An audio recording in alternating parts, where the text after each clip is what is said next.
The wind screamed through the Blue Ridge Mountains, like a grieving spirit tearing at the pines around Jacob Carter's weathered cabin deep in the Virginia wilderness on a late autumn night in 2025. Rain hammered the shingle roof, relentless and cold, while thunder growled closer, with each passing minute shaking the small home where Jacob stood in the doorway, his calloused hand gripping the frame as he squinted into the storm. Before him, a woman emerged from the darkness, her figure blurred by sheets of rain, her dark coat clinging to her like a second skin, her hair plastered to her pale cheeks.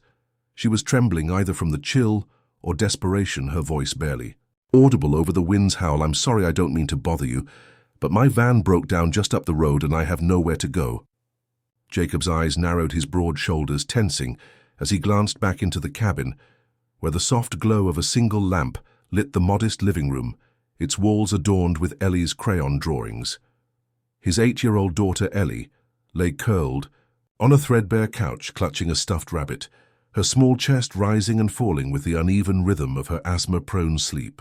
"I can't let a stranger in," he said, his voice low and gruff. "Not with my kid here, I don't know you." The woman, Clara, nodded, her eyes wide and pleading. "I understand, but it's freezing out here and the van's dead.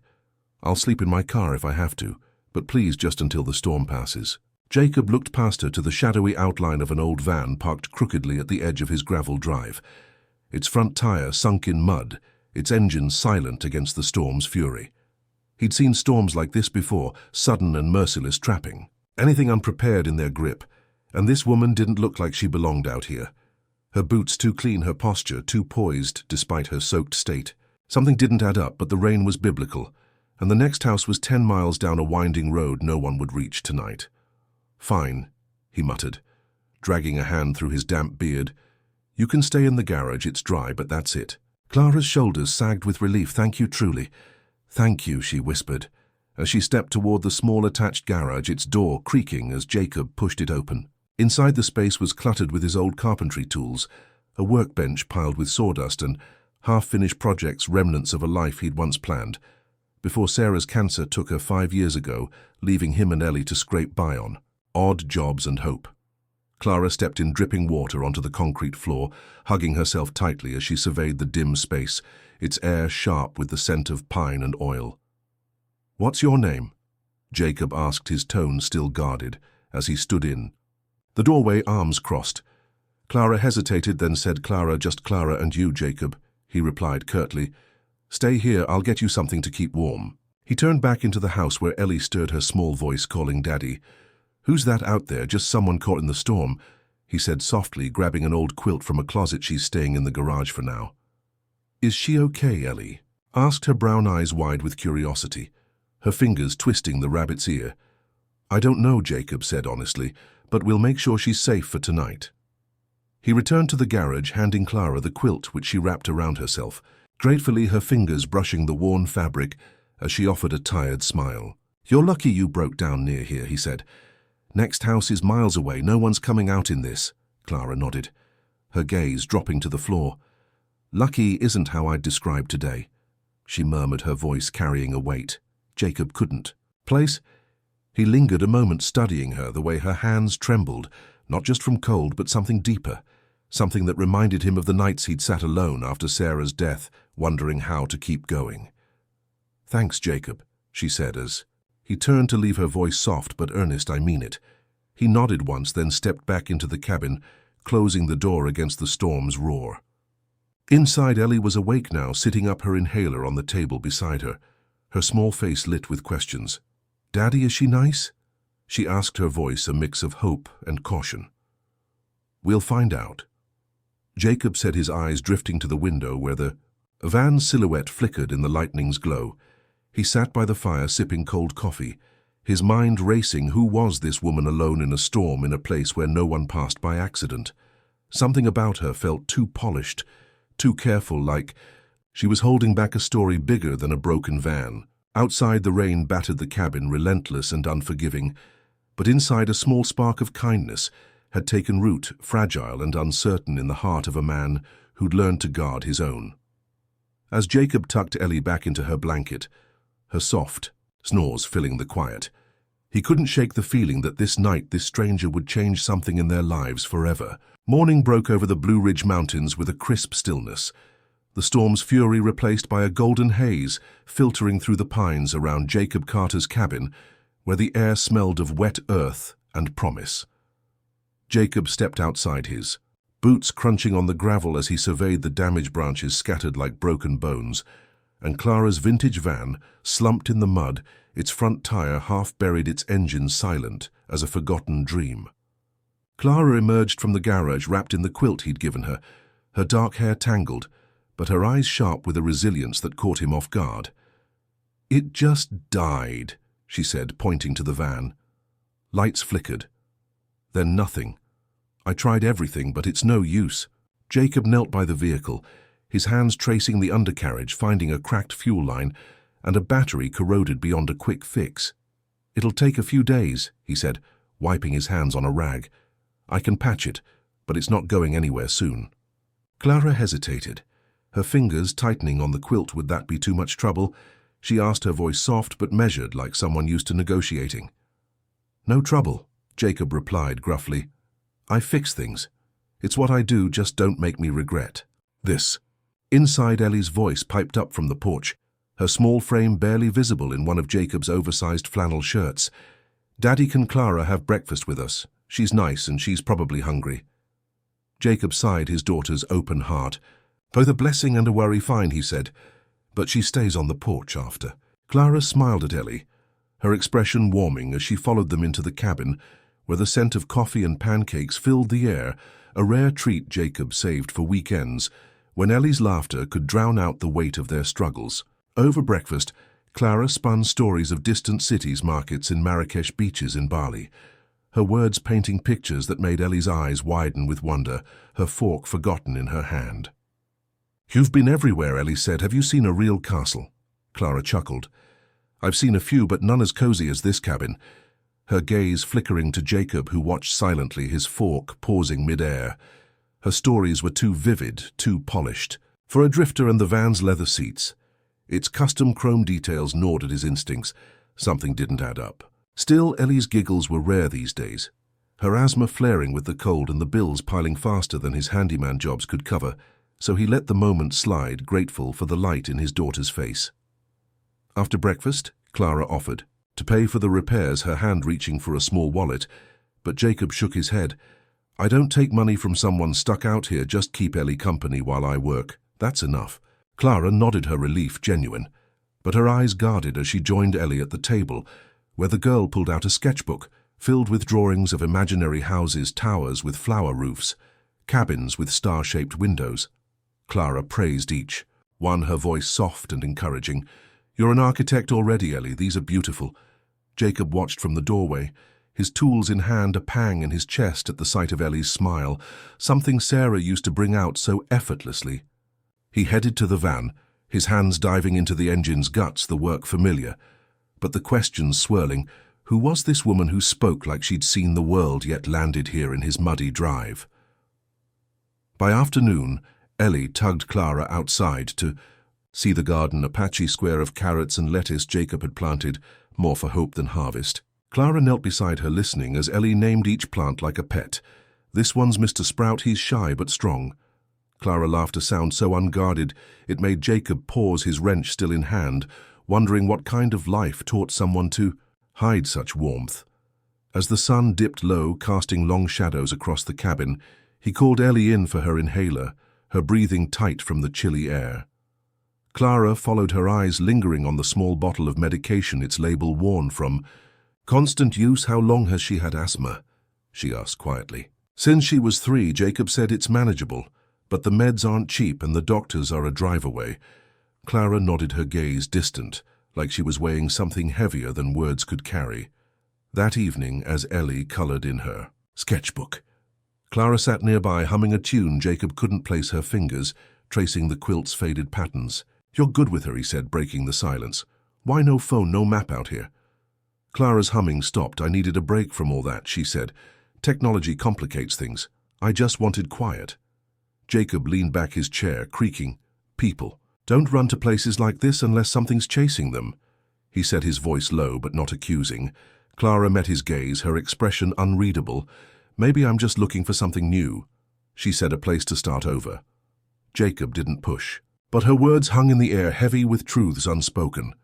As Ellie yawned and curled up on the couch, Jacob tucked her in his hand, brushing her hair, his heart torn between the safety of their small world and the stranger who'd stumbled into it. Outside, the van sat under the stars, its secrets locked, in chrome and leather, and Jacob couldn't shake the feeling that Clara was more than a lost traveler. She was a story waiting to unfold, one that might change their lives in ways he wasn't ready for. Days slipped by in the Blue Ridge Mountains, the crisp autumn air softening around Jacob Carter's cabin, where the pines stood tall and the muddy drive began to dry under a hesitant sun. Clara settled into a quiet rhythm with Jacob and Ellie, her presence no longer just a necessity, but a gentle thread weaving through their lives as she swept the porch, helped Ellie with math homework, and joined them for dinners of canned soup and cornbread. Jacob worked on the van each morning, his hands stained with grease as he replaced the fuel line and sourced a new battery from a junkyard 2 towns over, his mind wrestling with the woman who seemed both out of place and exactly where she belonged. Ellie adored her, trailing after Clara like a shadow, her laughter brighter than it had been since Sarah's death 5 years ago, a sound that made Jacob's heart ache with gratitude and caution. One afternoon, Clara noticed Ellie struggling to breathe, her small chest wheezing after a run through the garden, and without hesitation, she guided the girl to the couch, coaching her through slow breaths until the inhaler took effect. Her calm voice, a lifeline in the panic. Jacob watched from the doorway, his tools forgotten, his guard softening at Clara's steady care, a kind of love he hadn't seen since Sarah held Ellie through those early asthma attacks. That evening, Clara offered to help fix a leak in the cabin's roof, climbing the ladder with a surprising ease, her hands deft with a hammer, as if she'd done this before. "You're full of surprises," Jacob said, wiping sweat from his brow. "You swing a hammer like you've built a house or two." Clara smiled faintly. "I've had to fix things in my life, just not always with tools," she said, her words carrying a shadow. Jacob couldn't quite read. Over dinner, he opened up, his voice rough with memory.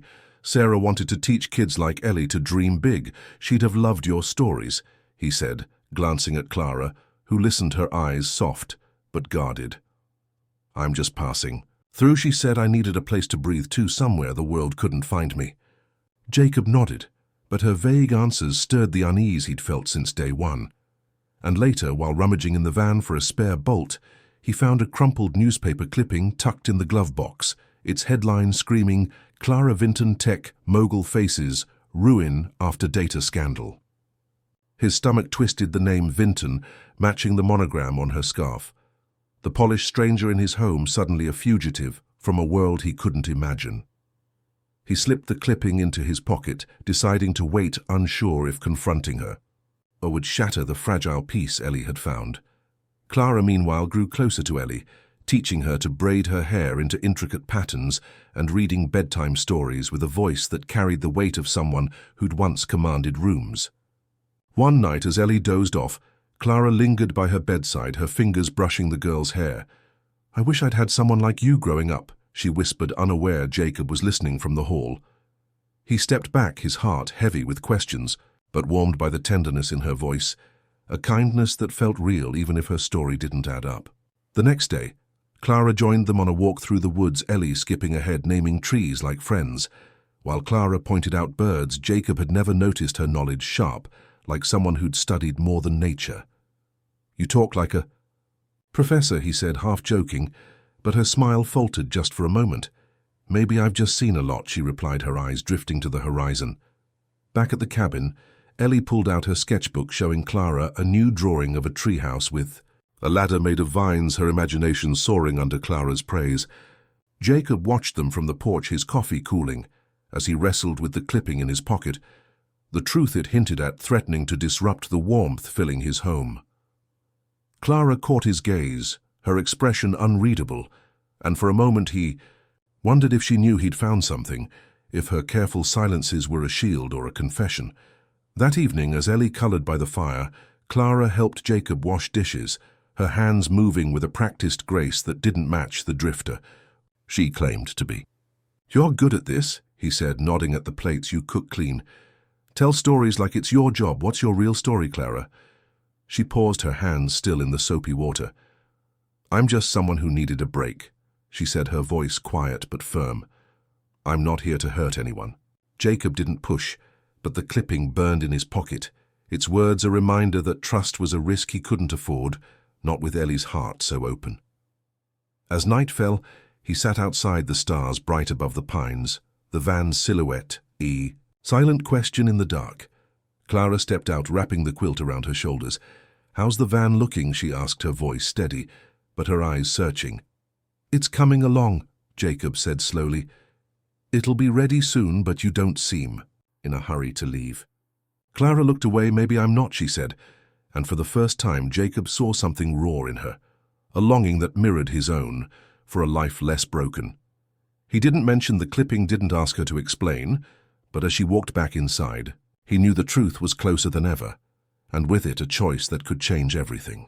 The Blue Ridge Mountains glowed under a late autumn sun, the air crisp with the scent of pine and damp earth, as Jacob Carter's cabin stood quiet, its peace fragile like a held breath.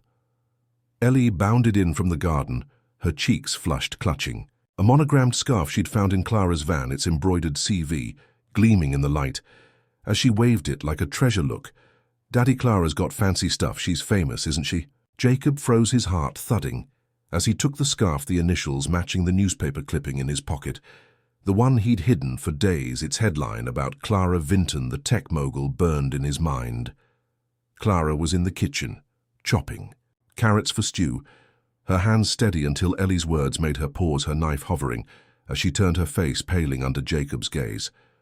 He waited until Ellie skipped outside to feed her named carrots, then pulled the clipping from his pocket, setting it on the table between them. Mind explaining this? He asked, his voice low but sharp, his eyes searching hers for the truth. Clara's shoulders slumped, her hands trembling as she put down the knife. I was hoping you wouldn't find out like this, she said, her voice barely above a whisper. Yes, it's true. I'm Clara Vinton. Jacob leaned back, his arms crossed, the clippings, words, fraud, scandal, betrayal, staring up at him, as Clara sat across the table, her eyes glistening with unshed tears. I started a tech company at 25. She began, built it from nothing into a billion-dollar empire, apps that changed how people connected, how they lived. But I trusted the wrong person, my partner, someone I thought was family. He leaked data, sold secrets, then pinned it on me. She paused, her voice cracking. The lawsuits came fast, the headlines were faster. Tech queen falls, fraud in the spotlight. It didn't matter. I was innocent, my name was ruined. Jacob listened, his jaw tight. The betrayal in her story echoing his own losses, the way Sarah's illness had stolen their dreams, leaving him to rebuild alone. Why not tell me from the start? He asked, his voice softer now but still edged. Would you have let me stay if I said I was a billionaire running from a scandal? Clara countered, her eyes meeting his unflinching. Jacob opened his mouth, but no answer came, his silence admitting she was right.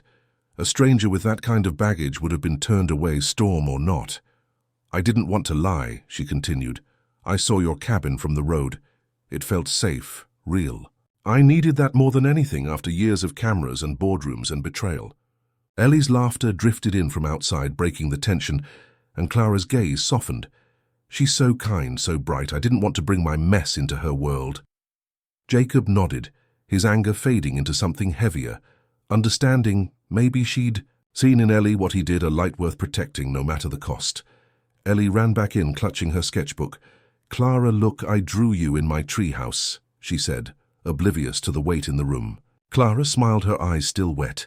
You're too good to me, Ellie, she said, ruffling the girl's hair, but Jacob caught the tremor in her voice, the fear of losing this fragile home they'd built. I heard you talking, Ellie said, tilting her head. You're still my Clara, right, famous or not? Clara knelt beside her, nodding. You're right, sweetheart, I'm still your Clara, her voice breaking as she hugged the girl tight. Jacob watched the clipping forgotten on the table, his heart torn between the betrayal of her silence and the truth in her care for Ellie, a care that had calmed asthma attacks and filled their evenings with stories. You can stay, he said finally, until the van's fixed, but no more secrets, Clara. We're honest here, it's all we've got." She nodded, gratitude and guilt mixing in her eyes. "I promise no more secrets, I just want to be here as long as you'll have me." Jacob didn't respond, but the weight of her words settled deep like the memory of Sarah's laughter. In this same kitchen, a reminder of how quickly trust could build and break. That evening, as Ellie colored by the fire, Clara helped Jacob clear. The table, her movements quiet her presence, a question he wasn't ready to answer. He thought of the van nearly fixed now, its engine humming in test runs, but Clara hadn't mentioned leaving, hadn't packed her things, and Ellie's drawings now included Clara in every imagined house, a sign of how deeply she'd woven into their lives. Later, alone in the garage, Jacob studied the clipping again, its grainy photo showing a polished Clara in a suit. Her smile confident but distant, nothing like the woman who'd knelt in his garden with Ellie naming carrots. He tucked the clipping away, his mind racing with what her truth meant for them, a billionaire hiding in his world of patched roofs and second-hand clothes. As he locked the garage, the stars above the pines seemed brighter, sharper, like the clarity he felt slipping away. Clara wasn't just a stranger anymore, she was part of Ellie's heart, part of the warmth in his home, but her past was a shadow that could follow her here, and he wasn't sure he could protect his daughter from that. Inside, Clara sat by Ellie reading a story, her voice steady, but her eyes flicking to Jacob as he entered a silent plea for forgiveness. He didn't speak, but as he tucked Ellie in her small hand, grabbed his daddy Clara's staying right, she asked, her voice sleepy but certain. For now, Jacob said, his gaze meeting Clara's over the girl's head.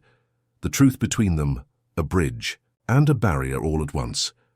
The quiet of Jacob Carter's cabin in the Blue Ridge Mountains shattered on a chilly morning when a pickup truck slowed at the edge of his gravel drive, its driver snapping a photo of Clara Vinton, handing Ellie a basket of apples from their garden, her sundress swaying in the breeze, her smile unguarded for the first time in weeks. By noon, the image was viral. A pixelated glimpse of a tech billionaire hiding in Virginia, captioned Clara Vinton, found living with single dad in mountains, sparking a frenzy that brought news vans and reporters to Jacob's doorstep, their cameras flashing like vultures circling a fresh wound. Jacob stepped outside, his voice a low growl, "Get off my property now," but the questions came like bullets. "Miss Vinton, are you hiding from the law? Is the child yours? What's your relationship with this man?" Ellie clung to his leg, her small face crumpling. "Daddy, I'm scared," she whispered, her breathing tight with fear and asthma, as Jacob scooped her up, shielding her from the lenses. Inside, Clara stood frozen, her hands gripping the kitchen counter, her face drained of color. "I'm so sorry," she said, her voice barely audible. "I didn't think they'd find me this fast." Jacob set Ellie down, guiding her to the couch with her inhaler, his jaw tight with a fury not aimed at Clara, but at the world invading their peace. "We need to get them away," he said, his eyes meeting hers. "We'll figure this out." Clara nodded, but her gaze was distant, her hands trembling as she moved to the garage where her van, now fixed, sat waiting, its engine ready to carry her away. "I have to go," she said, packing her few belongings, her sketchbook of cabin drawings tucked carefully into a bag. "I can't let this hurt Ellie or you." Jacob followed, his voice softer but firm. "You don't have to run, Clara. You're more than your past to us." Ellie overheard her small feet pattering to the garage. "No, you can't leave," she cried, throwing her arms around Clara's waist. "You're my friend, you make Daddy smile." Clara knelt, tears brimming as she hugged Ellie. "I don't want to go, sweetheart, but those cameras, they'll keep coming, they'll scare you, and I can't let that happen." Ellie sobbed. "Your family now, stay please." Her words breaking Clara's resolve as she looked to Jacob, his silence heavy with the truth that Ellie's heart had claimed her. "I'll fix this," Clara said, standing, her voice steady with a resolve. Jacob hadn't seen before. "I'll call my lawyer, redirect the story, get them away from here." She stepped outside, phone in hand, her first call in weeks, her voice sharp and commanding, as she spoke to someone in New York, arranging a press statement to clear her name and shift the media's focus.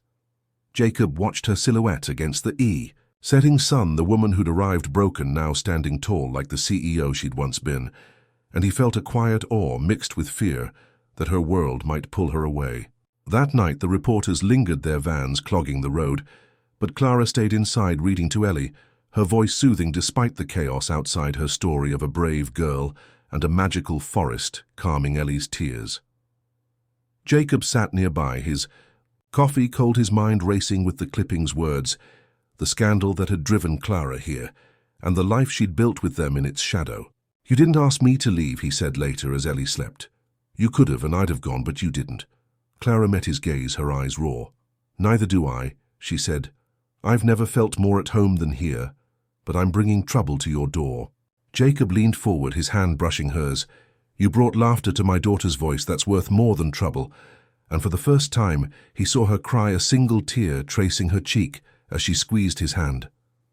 By morning, Clara packed the last of her things, her movements slow, her heart clearly torn as she folded the quilt Jacob had given her that first stormy night. Ellie woke early, her eyes red from crying, and ran to the porch where Clara stood, keys in hand. "Where are you going?" she asked, her voice small and breaking. Clara crouched, her voice trembling. "Sweetheart, there are too many people asking questions. I don't want you to be afraid. I have to protect you now." Ellie hugged her tight. "I'm not afraid. If you're here," she sobbed. "I don't need you to be famous. I just need you." Jacob stepped forward, his hand resting on Clara's shoulder. "You've got us in your corner," he said, his voice thick. "You don't have to do this alone." Clara looked at them both, her eyes shining with love and pain. "I'll come back," she whispered. "I promise, not as Clara Vinton, but as your Clara." She handed Ellie a woven bracelet made from garden twine. "This is my promise to you," she said. "Always your friend, no matter where I am." Ellie clutched it, her sobs quieting as Clara kissed her forehead, then turned to Jacob, her hand lingering in his. "You gave me a place to belong," she said, "and I'll never forget that." As she walked to the van, Jacob felt his heart lurch, the weight of her leaving heavier than he'd expected, the bond they'd built stronger than he'd admitted. The van's engine hummed to life, its taillights glowing in the dawn, as Clara drove. Away, the reporters trailing her like hounds, leaving the cabin quiet once more. Jacob held Ellie close, her small hand gripping the bracelet, her tears soaking his shirt as he stared down the empty drive, knowing Clara's promise was real, but wondering if the world would let her keep it.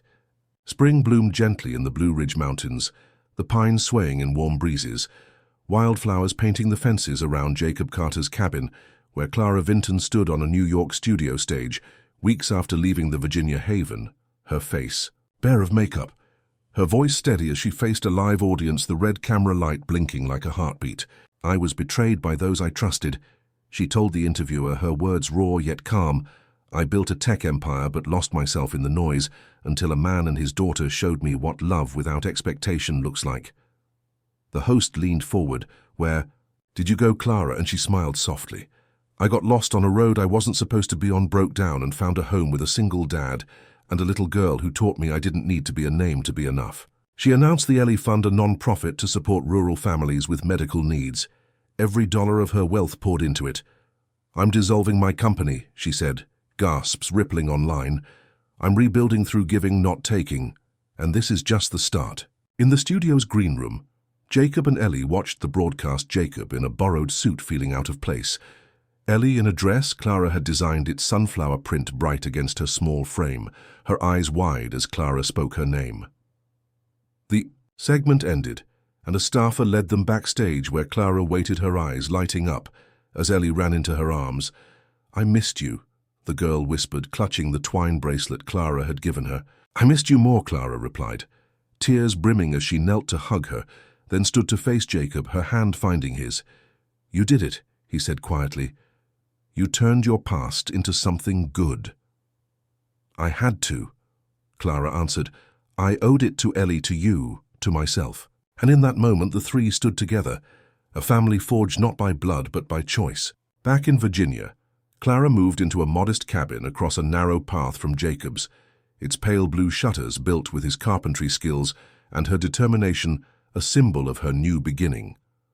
Together, they transformed an old shed in town into a community workshop where Jacob taught single dads to fix cars and build furniture, skills that brought pride and paychecks, while Clara mentored kids in coding and art, her tech savvy now shaping young dreams. Ellie thrived, her asthma managed with the fund's support, her laughter filling the workshop, where she painted signs and named tools like pets. The van, once Clara's escape, now stood under a maple tree, repainted with Ellie's designs, its interior Lined with books and twinkle lights, a mobile library where kids curled up for storytime, Clara or Jacob, narrating tales of heroes and hope. One evening, Ellie came home with a school essay titled, "My Family Chosen," not given her neat handwriting, telling a story that made Clara's breath catch. "My mom, Clara, didn't give birth to me, but she gave me stories and braids and a heart that listens. She makes Daddy laugh and tucks me in like I'm the most important person in the world." Jacob read it next, his eyes misting as he handed it to Clara, who clutched it, tears falling. Some mums are chosen. She read aloud, "I chose her and she chose me back." At a community event, Ellie read the essay aloud, her voice clear, the crowd silent.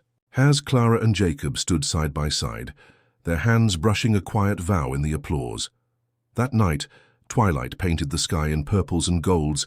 The three sat on Jacob's porch, Ellie leaning against Clara, half asleep.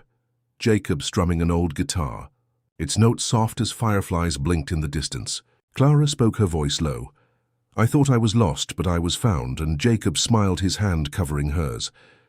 "We all were," he said, the words simple but heavy with truth. The workshop grew, a garden sprouting where kids with tired eyes learned to plant. Tomatoes, a play area where laughter echoed, a room of donated books where storytime became sacred. Clara never returned to the mansions or private jets, choosing instead the peeling cabinets of Jacob's kitchen, the muddy boots by the door, the warmth of Ellie's hugs. The van, now called the story wagon, stayed parked, its purpose, no longer escape, but connection, a beacon for kids who needed a place to dream.